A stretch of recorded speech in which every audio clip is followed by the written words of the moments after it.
Simple phonic English reading tricks, सोप्या पद्धतीने इंग्रजी वाचन या इझी इंग्लिश रीडिंग व्हिडिओ सिरीजमध्ये आपल्या सर्वांचे स्वागत आहे. आज आपण एक नवीन पद्धती, ज्या पद्धतीच्या माध्यमातून आपण अतिशय सोप्या पद्धतीने इंग्रजी वाचायला शिकणार आहोत आणि या व्हिडिओ सिरीजचे विविध पार्ट आपण या सिरीजमध्ये देणार आहोत. त्याचाच एक पहिला भाग आज आपण सुरुवात केलेला आहे. या पद्धतीमध्ये आपल्याला एक व्हिडिओ दिला जाईल आणि त्या व्हिडिओनुसार आपण सर्वांनी सराव करायचा आहे. हे व्हिडिओज वर्ग 1 ते 8वी पर्यंतच्या विद्यार्थ्यांना उपयुक्त होऊ शकतात आणि या व्हिडिओ पद्धतीने जर आपण सराव केला तर आपण नक्की इंग्रजी वाचायला लवकरात लवकर शिकाल, याचा मला विश्वास आहे. तर चला पाहूया आपल्या या इंग्लिश फोनिक रीडिंग ट्रिक्स मधला आजचा पहिला व्हिडिओ. आणि या व्हिडिओमध्ये आज आपण पार्ट 1 पाहणार आहोत. स्क्रीनवर आपल्याला काही इंग्रजीची अक्षरे दिसत आहेत. बघा, फोनिक साऊंड ऑफ अल्फाबेट्स.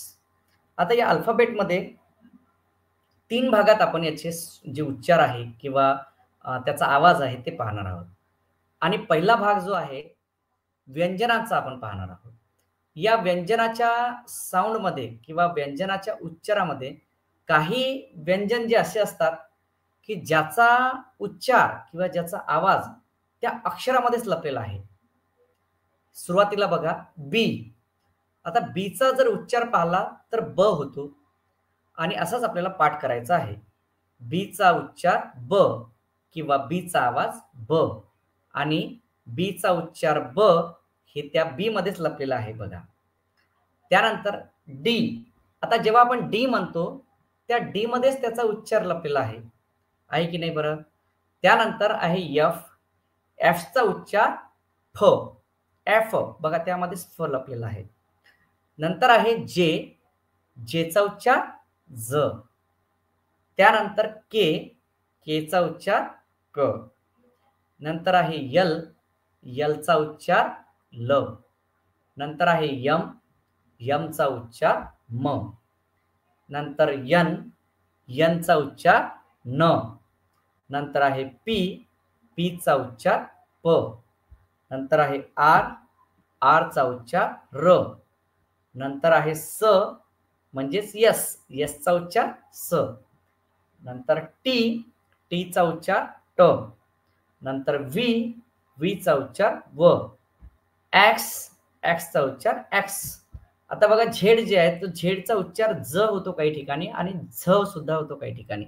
तर अशा पद्धतीने हे जे कॉन्सोनंट किंवा व्यंजन आपण पाहिले, हे एवढेही व्यंजन ज्यांचा उच्चार त्यांच्या नावामध्येच लपलेला आहे, म्हणजे त्या अक्षरामध्ये किंवा त्या अल्फाबेटमध्येच लपलेला आहे. याचा सराव आपण भरपूर करायचा आहे आणि याचा उच्चार आपल्याला पाठ करून घ्यायचा आहे. यापुढे कधीही तुम्हाला बी, D, F, J, K, L, M, N, P, R, S, T, V, X, Z हे अक्षर दिसले तर त्याचा उच्चार जसं मी आता समजावून सांगितलं त्याप्रमाणे करायचा आहे. याचा सराव करण्यासाठी आपण या स्क्रीनचा जे तुम्हाला दिसत आहे स्क्रीनशॉट काढून त्या पद्धतीने आपल्या वहीमध्ये सराव करू शकता. याचाच दुसरा भाग आपण पाहणार आहोत. बघा, काही व्यंजन जे आता पाहिले त्यातलाच दुसरा भाग बघा, साऊंड ऑफ कॉन्सोनंट. आता एक बघा, याचा हे जे काही तुम्हाला कॉन्सोनंट दिसत आहे याचा उच्चार वेगळा असतो आणि त्याचं नाव वेगळं असते. कसं? जसं सी. सीचा उच्चार क होतो, पण सी मध्ये आपल्याला क लपलेला दिसत आहे का? नाही. म्हणून सीचा उच्चार क लक्षात ठेवायचा. जी. जीचा उच्चार काही जणांना वाटेल ज होतो, असं चुकीचं तुम्ही काही जण लक्षात ठेवू शकता. परंतु एक लक्षात घ्यायचं, जीचा उच्चार ग आपण लक्षात ठेवायचा आहे. त्यानंतर यच. यचचा उच्चार त्याचमध्ये नाही आहे, दिसते का आपल्याला? यापूर्वी आपण जे पाहिले जे मुळाक्षर किंवा व्यंजन त्यामध्ये त्याचा उच्चार जसं बी आहे, बीचा उच्चार बी मध्येच लपलेला होता. परंतु यचचा उच्चार लपलेला आहे का? नाही. पण यचचा उच्चार आपल्याला काय लक्षात ठेवायचा आहे? ह. त्यानंतर डब्ल्यू. डब्ल्यूचा उच्चार काय होतो? व. क्यू. क्यूचा उच्चार क्व. आणि नंतर आहे वाय. वायचा उच्चार ठेवायचा लक्षात य. आता या पद्धतीने आपल्याला एकूण आपले जे 26 अल्फाबेट्स आहे, 26 अल्फाबेट मधून आपल्याला 26 26 अल्फाबेट मधले आपले 21 जे आहे ते आहे कॉन्सोनंट आहे, म्हणजे व्यंजन आहे, आणि उर्वरित जे 5 असतात आपले ते असतात वोवेल्स किंवा त्याला आपण स्वर सुद्धा म्हणतो. आता यापुढे बघूया आपण आपल्या स्वरांचा उच्चार म्हणजे साऊंड ऑफ वोवेल्स. हे सर्व अक्षरांचं साऊंड तुम्हाला लक्षात ठेवणं खूप गरजेचं आहे, कारण की या अक्षरांवर किंवा या अक्षरांच्या आवाज किंवा उच्चारावरच आपले याच्या पुढील जे भाग राहील व्हिडिओचे 2 अक्षरी शब्द, 3 अक्षरी शब्द किंवा 2 words, 2 letter words, 3 letter words हे तुम्हाला वाचायचा सराव या पुढील व्हिडिओजमध्ये आपण घेणार आहोत. त्यामुळे लक्षात ठेवायचं साऊंड ऑफ वोवेल्स. आता आहे ए. आता बघा एचा साऊंड तुम्ही आतापर्यंत तुम्हाला असं वाटेल की अज आपण म्हणायचा बा, पण यापुढे एक लक्षात ठेवा, एचा साऊंड तुम्हाला ॲ असंच लक्षात ठेवायचं आहे. तर मग एचा उच्चार ॲ किंवा एचा sound uh. E, Icha sound A, Icha sound A. नंतर आहे यल, आय, आयचा साऊंड ई, आयचा साऊंड ई. नंतर आहे ओ, ओचा साऊंड आ, ओचा साऊंड आ. आणि नंतर आहे यू, यूचा साऊंड काय लक्षात ठेवायचा अ, यूचा साऊंड अ. तर या पद्धतीने आपण आज जे काही आपल्या 26 अक्षर आहेत त्याचाच साऊंड कसा असतो, त्याचे साऊंड उच्चार काय आहे, त्याचा आवाज काय आहे, हेच या पहिल्या पार्टमध्ये तुम्हाला लक्षात ठेवणे खूप गरजेचं आहे. जसंही तुम्हाला हे सर्व उच्चार लक्षात आले त्यानंतर बघा तुमचा पुढचा भाग सुरू होईल. हे पाठ करायचं आहे, तुम्हाला लक्षात घ्यायचं आहे, वारंवार वहीमध्ये किंवा तुमच्या नोटबुकमध्ये लिहून पाठांतर करायचं आहे, आणि तुम्हाला त्याचा साऊंड एकदम परफेक्ट लक्षात आला की आपण पुढचा भाग जे सुरू करणार आहोत तिथे त्यामध्ये तुम्हाला सोपं जाईल. पुन्हा एकदा आपण प्रॅक्टिस करूया फोनिक साऊंडची.